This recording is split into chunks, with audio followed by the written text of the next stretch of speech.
Did you know that the less money you have, the more everything costs? It sounds like a cruel joke, but it's actually a mathematical reality that keeps millions trapped in a cycle of financial gravity.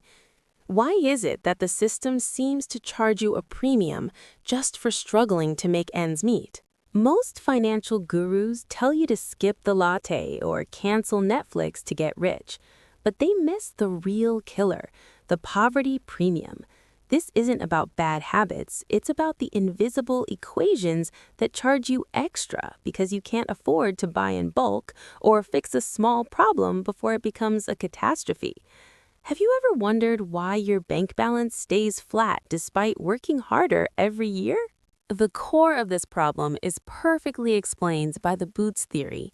Imagine two people. One buys high-quality $50 leather boots that last 10 years. The other can only afford $10 cardboard sole boots that fall apart every season. Over a decade, the person with less money spends $100 on boots and still has wet feet, while the person with more money spends $50 and stays dry. In the world of finance, being cheap is often the most expensive choice you can make. Take a look at your grocery cart. The math is working against you right there. If you have $50 to spare, you buy the mega pack of toilet paper and pay 50 cents per roll. But if you're living paycheck to paycheck, you might only have $4, so you buy the 4-pack at the corner store for $1.50 per roll. You are literally paying 300% more for the exact same product simply because you couldn't afford the entry price for a discount. It gets even darker when we talk about the banking system. If you have $10,000, the bank gives you perks and interest.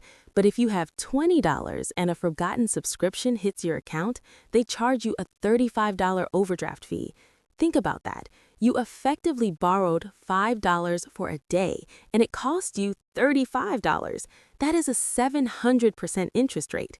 If a street thug did that, it would be a crime. When a bank does it, it's policy. And what about the tax on your brain? Studies show that constant financial stress can drop your functional IQ by 13 points, the equivalent of losing a full night's sleep. When you're in survival mode, your brain physically loses the ability to make long-term strategic decisions. This isn't about being dumb. It's about having your mental bandwidth maxed out by the constant panic of how will I pay rent. The system also steals your time. If you own a washer, laundry takes 5 minutes of effort. If you don't, it takes 2 hours at a laundromat, plus travel time. That's time you can't spend learning a skill, working, or resting. Poverty doesn't just drain your wallet. It's a vampire that sucks away your future potential 1 hour at a time. So, how do you break the equation? You have to stop playing defense and start looking for the leaks.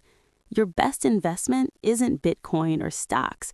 It's escaping the poverty premium. Paying off a 20% interest credit card is a guaranteed 20% return. Building that first $1,000 buffer is your primary weapon.